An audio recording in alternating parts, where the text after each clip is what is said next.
Chapter 1. First Encounters. Robert is lying in bed. He's 34, tall, handsome, with dark hair cut into a short contemporary style that says, "I'm smart and I'm sexy as hell," and a body that's fit, toned and virile. His sleek, king-sized bed, with a stylish chrome headboard and perfectly white Egyptian cotton bed linen, is built for maximum comfort. His penthouse apartment is in East India Wharf on the river, close to Tower Bridge. He loves the spectacular views from his floor-to-ceiling windows across the Thames, which have the wow factor.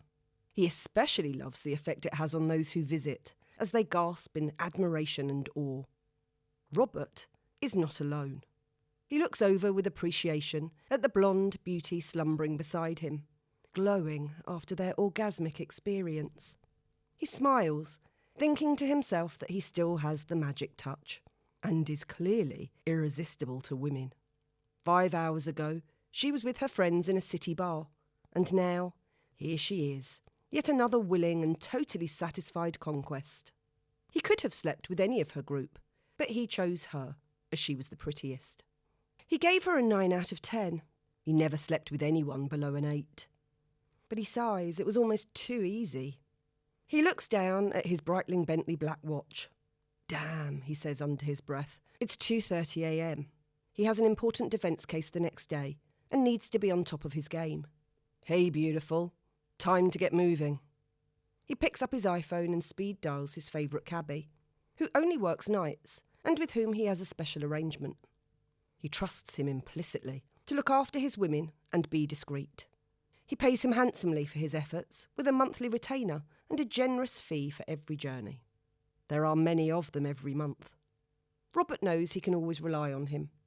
"Hey, it's me. Can you be here in 10 minutes? The lady's going to..." He gently gives her a nudge. "Sorry, sweetie, where is it you live?" The girl rolls over and looks up at him, surprised.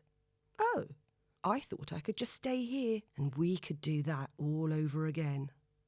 She wraps her long legs around him and tries to kiss him. He gently pushes her away and unwraps her legs. "Not tonight, Josephine. I've got a big day tomorrow. So where are you going?"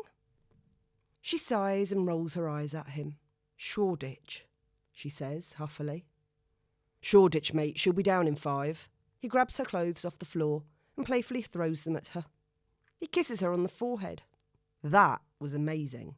But if I let you stay, I'm not going to get a wink of sleep. And you don't want me to lose my case tomorrow now, do you? And," he kisses her again, "you are just way too tempting." "Okay," she flutters her eyelashes at him. "Am I going to see you again?" Robert had decided that this one was worth seeing again, so he needed to keep her sweet. "You sure are, babe. Soon. And don't worry, the cab's on me." The buzzer goes, and he gently nudges her towards the door.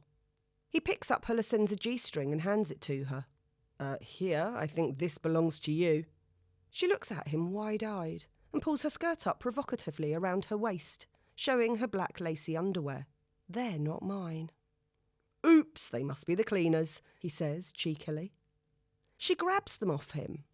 They're pink, lacy, and very, very small. Obviously not your average cleaner," she grins.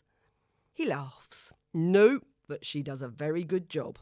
"Yeah, I bet she does," she replies. She kisses him seductively, but briefly, and with a swish of her long blonde hair she walks out the door. "See you around." "I'll call you," he calls out. She doesn't even turn her head as she steps into the lift. "Sure, whatever," she laughs.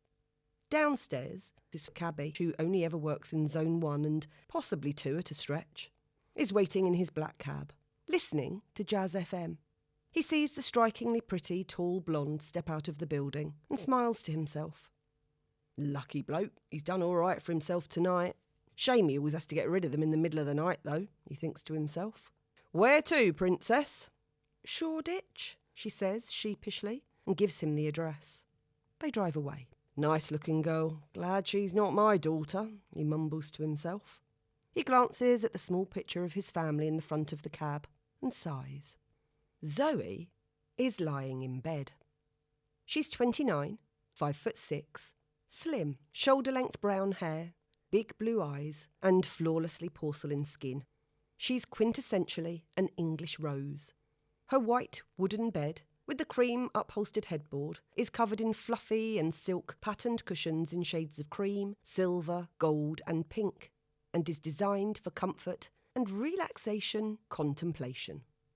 Her flat in the attic of a townhouse in Kentish Town is compact and bijou, but she's still pleased that she chose the location over space, as she loves the views of the roofscapes over London, her proximity to the Heath, which is a mere 15 minutes walk, and her closeness to the tube station.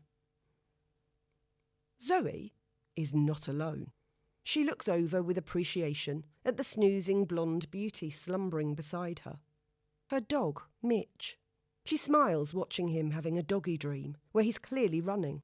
She thinks to herself that maybe the 3-hour binge-watching of Dexter with him was not the best idea, and maybe she should review her late-night viewing choices.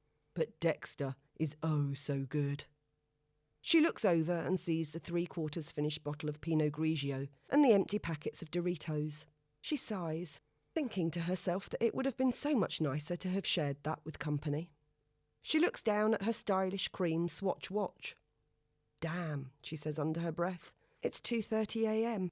She has an important defence case the next day and needs to be on top of her game. Hey, gorgeous, time to get moving.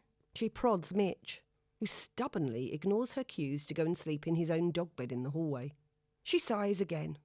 Even her latest obsession with watching The Dog Whisperer and his techniques that make training your dog so easy are failing. Her phone bleeps. She grabs it, wondering who can be texting her at this time of night, and is a little disappointed to see that it's from her father, who's a bit of a night owl, and not the hot guy she met in the bar the previous night, with whom she'd felt a strong connection and had high hopes. She picks up her Samsung and reads the message. I hope that bleeding dog is not on your bed and that you're not up and not reading this. You need your kip, young lady. Kiss, kiss, kiss, Dad. She laughs. Damn, he knows me so well. And here is yet another thing I do that he doesn't approve of. Good job he does love me to bits. She texts him back. Hey, Dad. Couldn't resist a couple of Dexters. You know how good it is. And Mitch is hooked too. I am going to sleep now, honest. She fails to mention anything about Mitch on purpose. Good, he texts back. Now go to sleep and get that mutt off your bed. Dogs do not sleep with humans. She reads this out loud, and Mitch raises his head in what looks like an act of defiance, snorts and curls back up to sleep. Zoe laughs. Night, Dad. Love you. Kiss, kiss, kiss, she texts back. Love you too, princess, he replies. She looks at Mitch. Okay, it's a late one, so you can stay. Just for tonight. But tomorrow you're back in your own bed, right? Mitch licks her hand and goes back to snoring gently. Robert's alarm goes off. He wakes up abruptly and leaps out of bed. The clock shows that it's now 6:30 a.m. Damn, I'm shattered. He hits the button to turn it off, shakes off his tiredness and throws himself into his morning workout. 10 minutes on the rowing machine, 100 press-ups, 150 sit-ups, 50 bicep curls, 50 lunges, 100 squats with his 20-kilo kettlebell, and finishes off with 30 pull-ups on his pull-up bar. His goal is to get up to 50. No matter how tired he is, he never misses his workout. He sees it as an essential part of his day, especially helpful when dealing with the aftermath of a big night on the town. At the weekends, he swims, steams and saunas, as well as his workout at his local gym. He'd made a vow that he would never let himself go physically, like his father had. And more importantly, he needed to look good in his bespoke Savile Row suits. Even an extra pound made wearing them uncomfortable. Robert is very proud of his impressive appearance. That and his track record with women. It's the only arena in which he can outdo his father. With regards to women, his father Leo was more of a traditionalist, a serial monogamist, never leaving a gap between one marriage and the next. With several high-maintenance mistresses, always younger and more glamorous than the resident wife. Career-wise, his father being the chairman and founder of one of the most successful law firms in New York and the Eastern Seaboard, was still leaps and bounds ahead of him, even though he was doing incredibly well by anyone else's standards. Being the son of the legendary Leo Bernstein, lawyer extraordinaire, means he has a lot to live up to. Something he has every intention of doing. Zoe's alarm goes off. She wakes up, hits the snooze button, and goes back to sleep. She remembers the dream she'd been having about the handsome man who, having wooed her, was wrapping her up in cling film. She shudders and sits up in bed. I really must stop watching that before I go to bed. Really not good for my mental health. Mitch whines in agreement. She drags herself out of bed. The clock now shows that it's 7:15 a.m. Damn, I'm shattered. She hits the snooze button to finally turn it off, shakes off her tiredness, and begrudgingly starts her morning yoga sun salutations. She gets past the first round and gives up, making a note to herself that she'll do double the next day, drink less, and have an early night. Something she often promises herself, but hasn't yet achieved. No matter how tired she is, she always manages to do a little bit of something in the morning, though, even if it is just taking Mitch for his quick morning walk to the heath and back. He gets his proper exercise in the day with his beloved dog walker, Olga. Mitch loves Olga. Zoe is not quite so sure and is a little intimidated by her and her relentless and inflexible schedules. But if it works for Mitch, she's happy. At the weekends, she takes Mitch for long walks on the heath herself. It's one of the highlights of her week. No matter what the weather, she'd be there. She'd made a vow that she would never let herself go physically, like her father, whose sedentary lifestyle and his penchant for junk food is taking its toll, leaving him with high blood pressure and being overweight. She also feels that she needs to feel confident about herself in her line of work, especially. Looking after herself is a big part of that. Zoe is very proud of what she's achieved in her work life. What she looks like is not so important. Her weakness is her terrible track record with men.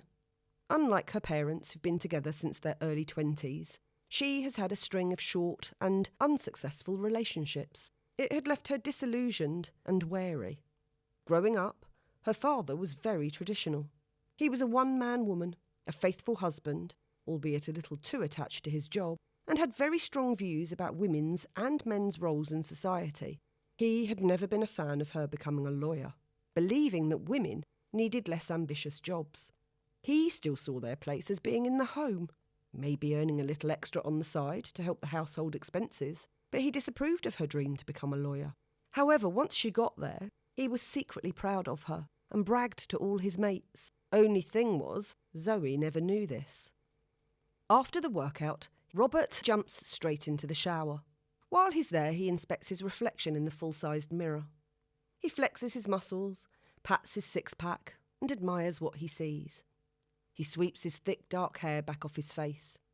"Not bad for your age, Robert. You're looking good, looking sharp." To make the most out of his natural attributes, he makes sure he dresses well, in work and outside of it. Eats healthily, following a mainly protein and vegetable diet, only ever drinking vodka and soda, as tonic has far too much sugar, and champagne, and only partaking of the occasional recreational drugs when the occasion merits it. But the substances aren't really his thing. It's the women that are his weak spot. He loves sex, and luckily, the women love him. He has an endless supply of willing partners and has sex most days. Some of the girls are just one-night hookups, but if they're lucky, they make it to his favourites list. These are the ones he will see again, albeit on a casual basis. His sexual needs are mainly met by a stable supply from the favourites list. Ideally, he rotates them, although it doesn't always work according to plan. And when opportunities present themselves, as they did last night, he's always happy to add to his growing list. After abandoning her workout, Zoe realises she hasn't even got time to take Mitch out, and he looks at her imploringly. "Sorry, Mitch, darling. I'll get Olga to come a bit earlier." She shudders as she thinks of the disapproving conversation that's about to happen. She quickly sends her a text, asking her to come at 8 instead of 9 if she can. Then she jumps straight into the shower.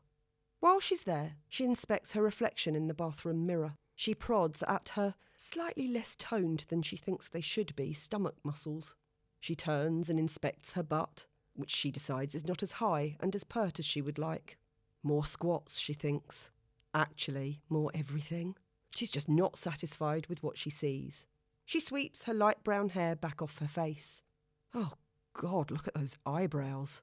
I really need a facial. I think I'm developing jowls. Am I too young for Botox?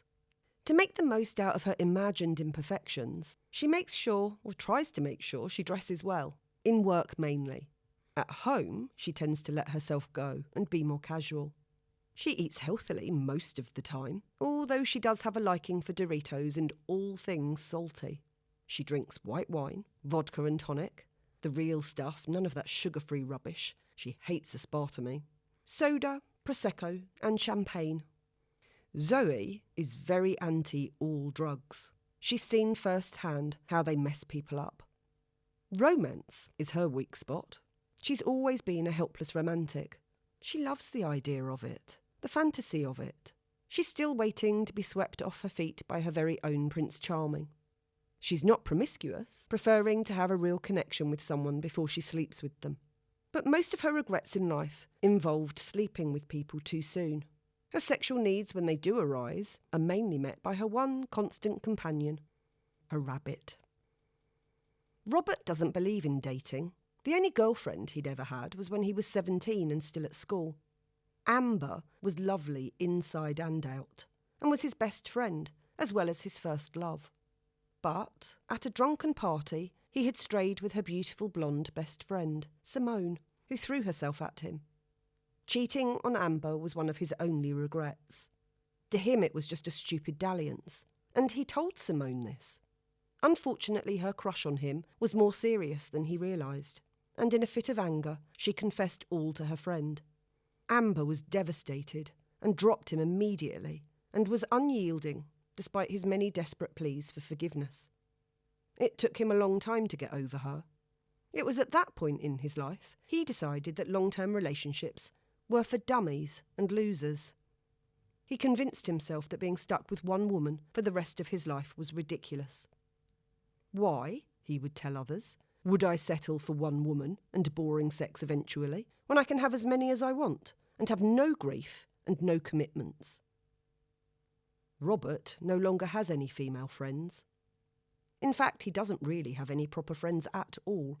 He usually works extremely long hours and spends what's left of his evenings on the prowl with the guys from work. These men are very competitive in everything, but even they can't keep up with him and his reputation for successfully bedding beautiful women. They hang around with him in the hope that some of his success will rub off on them, and often it does. He inspects the shadows under his eyes in the mirror. I must remember to get the girls out earlier when I have a big case. I think I'm going to need a lot of coffee today. Still, this one was worth it. He shivers as he remembers the exploits of the night before and smiles to himself. She definitely needs to go into the favourites list. He picks up his phone and mutters to himself, now, what was her name again? He goes into the bedroom and picks up his trousers and pulls her card out of his pocket. Jasmine Weatherby, travel advisor. Excellent, that could come in quite handy. He opens the favourites list on his phone and puts her on the list. At number 13. He laughs. Lucky for some. Zoe has always believed in love and romance, and getting to know someone through dating. She has been on a lot of dates. Even though they're usually not successful, she never loses hope. She absolutely believes that the one is out there. The dating apps had made things easier, but also more complicated. She now believes that the paid-for ones are best. But a distressing early relationship when she was at school had left a deep scar, which affected her self-worth and her self-image, leaving her always believing that she wasn't quite good enough. And this is why the men she did like never stayed. She knew she might have to sort it out with a professional one day, but for now she was happy enough with her life, her friends, her job, and of course Mitch. Although some of her friends didn't help her uncoupled status, as they were already married and deeply embedded in their own coupledom. She inspects the shadows under her eyes in the mirror as she applies her primer, concealer, and foundation. I must remember to get to bed earlier when I have a big case. Oh God, I think I'm going to have a lot of coffee today. Still, Dexter was worth it. She shivers as she remembers his gruesome exploits of the night before and smiles to herself. He's definitely on my favourites list. Should I be worried about that? Her phone buzzes. She picks it up and mutters to herself, "Oh God, she's here already." She goes to the front door and plasters her best professional smile on her face. As she opens the door, she meets an unsmiling Olga. "Thanks, Olga. I do appreciate you coming earlier. Lucky for me that you were available." Olga tuts. "Not luck, it is about being prepared." "Oh, yes, I am running a little bit late." "So I see." "I am in a bit of a rush and I haven't fed him either. Can I leave that to you?" "Of course. Mitch and I will be fine. We are always fine." Zoe looks down to see Mitch gazing adoringly at Olga, with his lead in his mouth. She grabs her coat and her bag and mutters under her breath to Mitch, "Traitor." Mitch appears to grin, as if he's really enjoying the situation. Robert skillfully manoeuvres his brand new silver sports Jaguar out of the underground car park. David Bowie is playing really loudly. He glances at the case notes on the seat beside him and thinks back to the amount of work he had to put in to make the case watertight. It wasn't easy, and very few people would have wanted to take it on.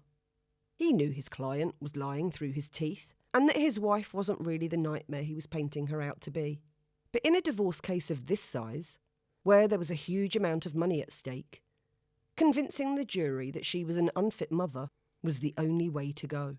If she got custody, his client was going to have to fork out a lot of cash, and he really didn't want to do that. He knew he was up to it.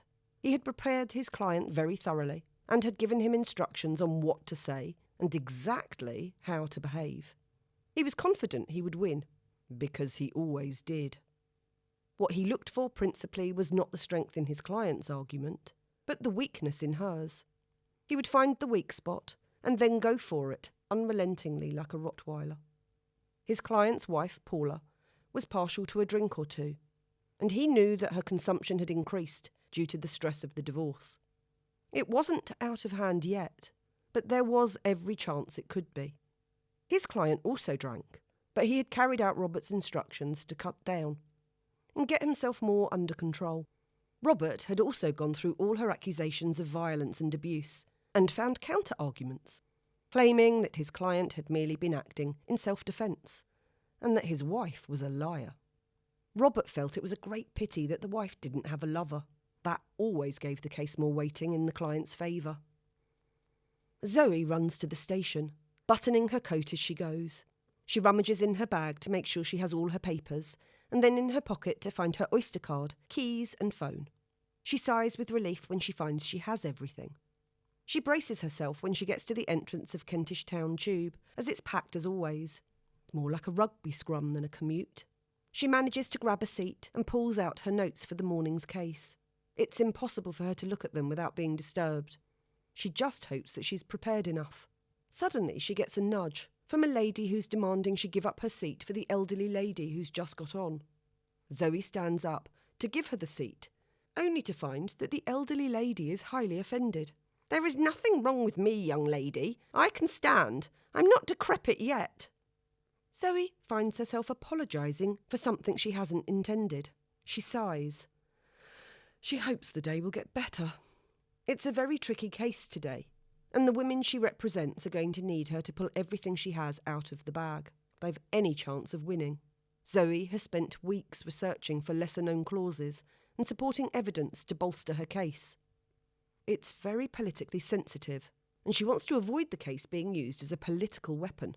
Morally and ethically, she's totally supportive of this mother and her children, who are facing genital mutilation if she cannot get the protection order put through. Zoe is apprehensive, but confident that she's done enough. She knows that her colleague Letitia will also have done her homework. Together they are a formidable team. That morning, Zoe and Letitia go through the case meticulously, and by the time they enter the court, they feel invincible. Robert parks his car expertly in the car park near the county court at Southwark. He picks up the notes from the seat beside him and glances into the rear-view mirror. "Remember, you are the best. You're gonna crush it." He strolls into the courtroom, where his client Bill is waiting nervously. He reaches out to shake his hand and notices Bill is sweating. His hand is clammy. "You are ready for this, aren't you?" Robert asks. "Yes, I think so, but, are you sure this is going to work?" Bill Patterson is 50 years old, hair greying and starting to recede at the front. Just as Robert advised, he's immaculately dressed in a dark blue suit and tie, although the suit is a little tight-fitting around the middle from too many client lunches and dinners. He has the reddish, bloated look of someone who's drunk just a little too much over the years and is starting to show the signs of age. His eyes are cold and steely blue, showing no emotion. It is only the handshake that gives away the emotions happening below the surface. "Damn right it's going to work. Remember, I'm the best." "You want to be with your fees," Bill says, laughing nervously. Robert laughs. "Pay peanuts, you get monkeys. Let's get on with it, shall we?" "Here she is," Bill says. Robert turns and sees Paula, a very attractive petite blonde in her mid-30s. Her head is down, and she looks as though she's been crying. She looks fragile. Robert recalls the snapshot of their relationship. Bill is obviously a serial cheater. His first wife left him when she found out about his infidelities and cost him a fortune. He met Paula just after his first divorce. She was an attractive woman who liked to party, a better-looking, younger version of the first model, and seemed to have everything that was necessary. Not too smart, wanting someone to look after her, and definitely mummy material. At first, everything was great, but when he started to get bored of family life, things took a turn for the worse. She'd started off compliant enough and gave up everything to be a full-time mother. But when he started behaving badly, she stood her ground, and that's when things got nasty. When the violence started to escalate, she threatened to leave him and take the children with her. He hadn't thought she was capable of it, but life was full of surprises. When she finally did leave and demand a divorce, he had no intention of losing his money all over again. That's when he contacted Robert. His clients relied on his take-no-prisoners attitude to get them what they wanted. He was known for being totally merciless, like an expert surgeon. He particularly liked his motto of being precise, cutting deep, cutting clean, no room for error, and no room for emotion. She looks around and sees her husband. There's a wounded look in her eyes. Robert knows that look. It's the look of a victim. She's already vulnerable, and the signs of the stress she is under are showing all over her face. He knows it won't take much to break her down, and that by the time he's finished, she'll be happy to take any offer they make. Zoe and Letitia are walking out of the courtroom at the end of a long, successful day. Letitia is of dual heritage, half Irish, half Brazilian, a feisty mix. Honey-coloured skin, light green eyes, short dark hair with golden streaks in it. She's striking. Her clothes are immaculate, tailored and bordering on sexy. They've been working together for about 3 years and have become very good friends. They respect and admire each other's work. Letitia admires Zoe's zealous and thorough approach, and Zoe appreciates Letitia's ability to solve really complex cases. They're a really good team together. As they leave the building, a woman, their client, runs towards them and hugs them both, with tears rolling down her face. "I can't thank you two enough," she says. "I had no idea that 2 women, sorry to say, could ever stop him. He told me I'd be wasting my time, and I must admit I was terrified out there. But the way you handled it together was so amazing, and I have so much faith in you. I'm going to be indebted to you for life. You've saved me and my goals. I'm not saying the future's going to be easy. We're going to need a whole new start. But anything is better than what we've had to put up with. I feel really inspired by both of you. And my daughter has decided she wants to be a lawyer like you when she grows up." "You were all so brave standing up to him. So many don't. You should all be really proud of yourselves," Letitia says. "We need more women like you who are empowering themselves." "Samina, when we get this kind of result," Zoe says, "it makes it all worthwhile. It's the reason we do this job. We're here to fight for human rights and justice, so thank you too." They all hug and say their goodbyes. "Thank God that's a few we managed to save," Letitia says. "I know. I wish they'd all work out that way. It's still harrowing, though," Zoe says, sighing. Zoe gets to the counter and orders a skinny latte, and Letitia a green tea. She was exceptionally brave. Can you imagine what it would be like to be stuck in a terrible marriage like that, being beaten and abused physically and mentally? And then to have your daughters circumcised and then married off. Just horrendous, Letitia says. I know. And then have your husband threaten to kill you and them if you don't do what he wants, Zoe replies. Thank God we managed to get the injunction and protection order in place to prevent him from coming anywhere near them. As they bring their drinks back to the table and sit down, they both let out a sigh of relief. Thank God it's over. And thank God we had the right judge, Zoe says. Letitia nods. I know. It could have gone either way. I just don't get it at all. Why anyone would want to do that to children. It's just so cruel. But anyway, we did good today. We just have to stay focused on our goal and keep fighting. Never giving up. You're absolutely right, Letitia. But sometimes the stuff we hear does get to me. I know, it's hard. Letitia nods. But you've got to realise that when you get emotional and sentimental, the other side starts to sense the weakness in us. And that's when things can go horribly wrong. How do you manage to keep yourself so composed? You always look so completely in control, even in the most appalling circumstances. Letitia starts to explain, but stops when she realises that Zoe is no longer listening to her. In fact, Zoe isn't paying attention to anything anymore. She has a glazed look on her face, appears to have stopped breathing, and her jaw has dropped ever so slightly open. Letitia turns around to see what she's looking at, and sees Robert Bernstein triumphantly entering the room with his smug and self-satisfied-looking client at his side. Zoe, she says, are you listening to me? Zoe is very obviously not listening. In fact, Zoe has just started to blush. Letitia sighs. For God's sake, Zoe, that guy is such an arrogant arse. Please don't tell me you fancy him. What? Sorry, did you say something? That guy you are staring at is a complete tosser. Don't even go there. Don't even think about it. Really? I thought he looked quite nice. Zoe continues to stare at Robert, who's now smiling back at her. Letitia sighs even more deeply. Trust me, he has the worst reputation of any man I've ever met. He makes Casanova look like a saint. This does not seem to put Zoe off. Oh shit, he's coming over. Be nice, will you, and stop glaring at him. Robert casually strolls over to the table. Hello, Letitia. How are you, darling? Still crusading for the downtrodden, disenfranchised and disadvantaged, are we? Yes, Robert. Unlike some people, I have a conscience and I'm not just available to the highest bidder. He shrugs. Someone has to do it, and it may as well be the best. Anyway, sweetie, it's clients like mine who have money, who keep your charities going. Without their money, they couldn't afford to pay the likes of you, so a little bit of gratitude wouldn't go amiss. He smiles sweetly, then turns his attention to the mesmerised Zoe. Letitia, you haven't introduced me to your very beautiful friend. Robert, Letitia says, this is Zoe. Zoe, this is Robert. Well, Zoe, he leans in close. I need a little help to celebrate tonight. I've just won a very big case. My clients booked a table and ordered a bottle of vintage champagne to be put on ice at the Ivy, and I'm in need of a beautiful companion to share it with. He smiles his best killer smile. And it would be wonderful if that companion was you. Zoe just smiles as if in a trance and nods. He pulls out his card, leaves it on the table in front of her, and winks. See you there at 7. She nods.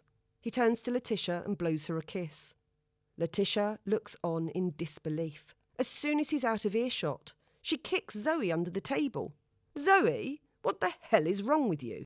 What? It's only a bit of dinner. And besides, I want to hear about his case. I could learn something. The only case you're going to get from him is a case of the clap, Letitia replies. Robert goes straight to the gym, congratulating himself on a day well done, in all sorts of ways. He swims, works out, showers, styles his hair, gets dressed into the bespoke suit, shirt and clean underwear that he always keeps ready in a suit bag in the boot of his car, and swaggers his way to the restaurant. Zoe races home and gets ready in record time. She has an hour to do everything. wash her hair, put her makeup on, epilate half her body. She looks solemnly at her chipped toenails and wishes she had time for a pedicure. She still can't believe what's happened. A spontaneous date with a hot, successful, smart lawyer. He has all the ingredients to be her perfect man. As she races around trying to find something to wear, Mitch watches her with a worrying look. He jumps up onto the bed, and as she pulls out one outfit after the other, he either wags his tail to let her know his approval, or growls to show disapproval. Soon there are several dresses lined up, and she throws each one on hurriedly to see how they look. She puts on a long grey monsoon dress. "What about this one, Mitch? Too casual?" Mitch growls and nods his head. She tries again. This time a little black number. "This one? Too over the top?" Mitch growls again. She pulls on one of her favourite dresses, pale grey silk. Simple but classy. Long sleeves, but with just a touch of cleavage showing. Mitch wags his tail and barks approvingly. She throws on a pair of high-heeled silver shoes and grabs the bag to match. She grabs a light grey and silver pashmina and wraps it round her shoulders. She looks at her dog. "How do I look?" He barks, jumps off the bed and runs to the table where her jewellery box is. "Oh, I nearly forgot." She opens the box and pulls out her mother's diamond drop earrings. "These should bring me luck. And God knows I need it. I really don't want to mess this one up." She grabs her well-worn copy of the Laws of Dating from the bedside table, turns to the chapter on first dates, and reads it out loud to herself and Mitch. Number 1. On a first date, arrive a little late so as not to look too keen. Number 2. Under no circumstances ever accept a date at short notice. She looks at Mitch with raised eyebrows. "Okay, I can do the first one. Totally screwed the second. Never mind." Number 3. Make sure you're composed and relaxed. Remember the golden rules of ABC. Always be in control. "I'll try. That's not so easy." She holds up a shaky hand. Number 4. Clothes should be not too formal, too sexy or vulgar, and definitely don't try too hard. She smiles at Mitch. "I think I've got that one right, don't you?" He barks enthusiastically. Number 5. Smile, be gracious and give your undivided attention even if you have no interest in what they're saying. At all times act like a lady. No swearing, no chewing gum, no spitting, no elbows on the table. She rolls her eyes. Number 6. Keep your legs together at all times. Crossing and uncrossing of legs is not permitted. "Okay," she giggles. Mitch looks unimpressed, so she puts on her best serious face. Number 7. Limit alcohol consumption to 1 glass only. Well, that's not so easy with a bottle of vintage champagne. Mitch turns his head to one side, one ear dropping. Number 8. Never reveal too much about yourself. Be interested, ask just the right amount of questions, and never ever discuss past relationships or your relationship with your parents. "Okay, I can do that." She continues to read and Mitch turns his head the other way. Number 9. Under no circumstances ever have sexual relations on the first date. A polite goodbye kiss is acceptable, but no tongues are allowed. Zoe looks at Mitch despairingly. "But it's been so long." Mitch barks up at her. Okay, I'll be good." She sighs. Number 10. Do not ask when you'll see him again or question him about whether he wants to have a relationship. "That's fine, I can definitely do that."